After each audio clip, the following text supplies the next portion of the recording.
কিন্তু আমাদের তরুণ প্রজন্ম আমাদের শেকড় জানে না। কয়জন তরুণ জানে যে আমরা এমন একটা জাতি ছিলাম যারা সারা বিশ্বকে নেতৃত্ব দিয়েছি? নেতৃত্ব দেওয়া ডিফারেন্ট জিনিস, মানে সারা বিশ্বের কোনো কিছুই আমাদের পারমিশন ছাড়া হতো না, এমন একটা অবস্থা ছিল। বিশ্বের কোনো জায়গায় কোনো মুসলিমকে আঘাত করবে, অন্যায়ভাবে তাকে মেরে ফেলবে বা টর্চার করবে, এই সাহস কারো ছিল না। এমন যুগ ছিল। মুসলিম পুরুষের কথা বাদ দেন, মুসলিম কোনো নারীর দিকে চোখ তুলে তাকাবে বা তার ইজ্জত হরণ করবে এমন ক্ষমতাও কারো ছিল না। এটাকে রূপকথার গল্প মনে হচ্ছে না এখন? বিগত 100 বছরে এই পরিস্থিতি দেখে মনে হচ্ছে এমনও কি সময় ছিল? হ্যাঁ, এমন সময় ছিল। এই তো বেশি দিন আগের কথা নয়।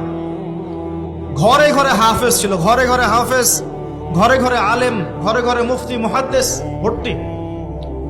শুধু তাই নয়, বিজ্ঞানী দিয়ে ভর্তি, ফিলোসফার দার্শনিক দিয়ে ভর্তি, অ্যাস্ট্রোনমিস্ট দিয়ে ভর্তি, জ্যোতির্বিদ্যায় পারদর্শী, বায়োলজিতে পারদর্শী, কেমিস্ট্রিতে পারদর্শী, এরকম ঘরে ঘরে ছিল।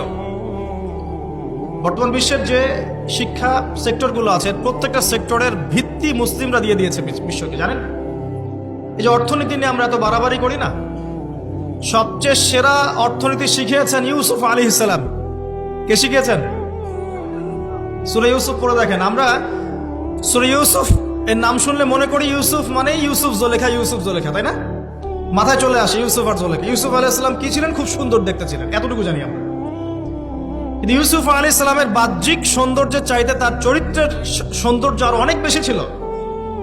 তাকে রাজার স্ত্রী অফার করছে ভালোবাসার, প্রেম বিনিময়ের, দরজা লাগিয়ে দিচ্ছে, আর তিনি বলছেন মাআযাল্লাহ, আমি আল্লাহকে ভয় করি। তার চরিত্রের সৌন্দর্য দেখেন। খালি আমরা রূপের সৌন্দর্যের কথা বলি, তাই না? ইউসুফ আলাইহিস সালাম যখন কারাগারে, কেন কারাগারে পাঠিয়েছে? বিনা অপরাধে।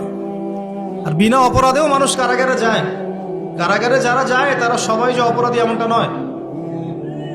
বিনা অপরাধেও মানুষ কারাগারে যায়। দাঁড়ান, ইউসুফ আলাইহিস সালাম কেন গেলেন? তাকে অপবাদ দেওয়া হয়েছে, জেনার অপবাদ, নাউজুবিল্লাহ। 1 দিন 2 দিন না, 7 দিন 10 দিন না, 12টা বছর তিনি কারাগারে। কত বছর? 12 বছর।